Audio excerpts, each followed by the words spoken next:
the attitude around sex in your family growing up? This is a question that we ask in our Foundations deck, and then we expound upon it in our Sexpectations deck.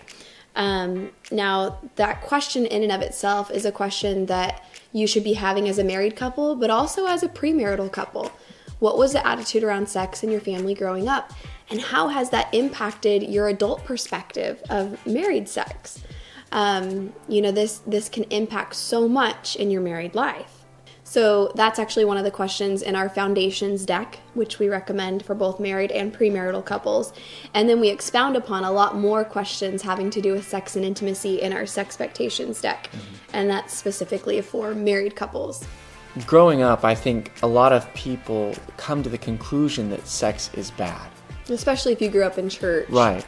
Because, don't do this, don't watch yourself doing this, and you're dating and you have all these restrictions, and you're watching yourself. And while outside of marriage, we need to keep ourselves for our spouse, but within that marriage, sex is an expression of beauty and freedom, and it's an amazing thing, but within the confines of marriage. But sometimes we take the inference from before of, don't do this, like the negative aspects, and then we take it and kind of infer it within. So we put these restrictions on ourselves, and we don't feel safe. We don't feel like we can be free within the confines of our marriage. We feel restricted. And so what could have been, or what could be an amazing time or amazing moment it becomes kind of frustrating, especially if there's different expectations between you and your spouse. Right. So knowing how your spouse perceives the act of sex, it's going to be very enlightening for how to go forward in a way that's enjoyable and fulfilling for both of you. Right. Yeah, I just actually received an email yesterday about this, and it was a couple that grew up in church and said, we grow up with purity talks and all sorts of, guidelines and rules, and there's so much good in that, of course. It needs to happen. Yeah. But then she says, we get married and now it's just this thing that we're expected to do. And when sex becomes something that's part of a forced compliance rather than something that's part of a free expression of loyalty, then it's not going to be full of fun and adventure and excitement, and it's probably not going to be pleasurable. So having this conversation about the attitudes around sex and intimacy growing up, was it even talked about? Sometimes parents neglect to talk about it altogether.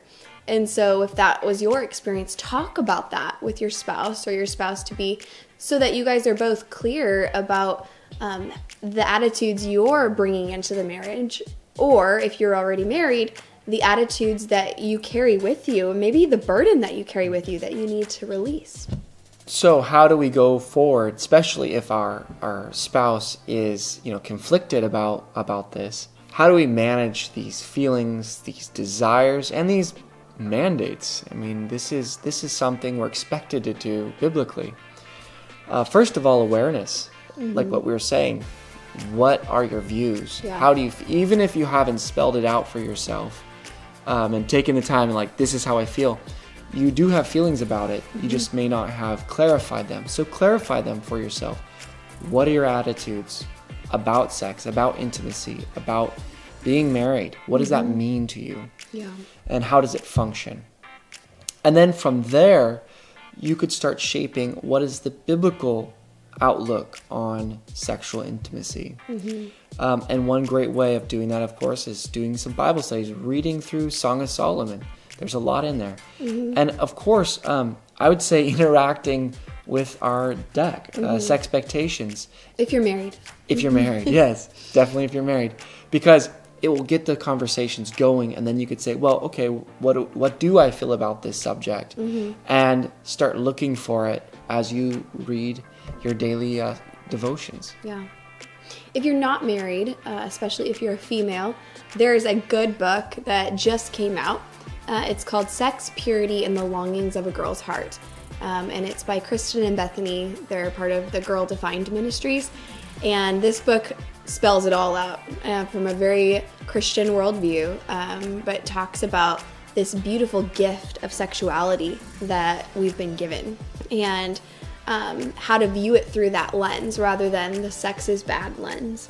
And you might come from a world where you didn't grow up learning that sex was bad. Maybe it was just something that was part of the experience as a teenager. Maybe there was sexual trauma, and they cover that in the book as well. So definitely recommend that book for premarital people. Another resource is with the cards. On the back end of the cards on our website, there's several videos that we have done that is kind of exclusive. We're not going to post anywhere else because it's directly about sex and intimacy. Yeah.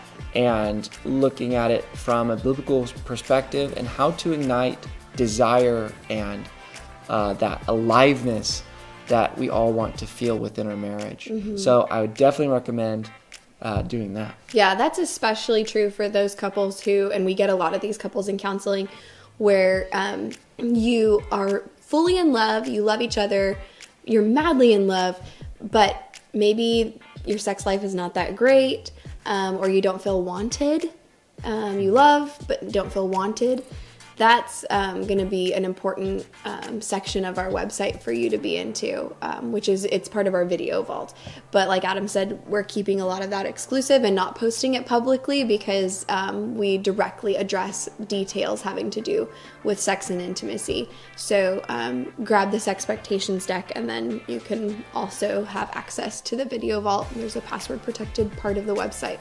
So we encourage you, have the conversation. Maybe take a drive without the kids. Yes. Or if you have no kids, take a drive and enjoy the scenery, and maybe have that shoulder-to-shoulder time talking about these subjects. Mm-hmm. Listen to your spouse, ask questions, be ferociously curious. Mm-hmm. And I'm sure that you'll find out a thing or two to make things more alive for you.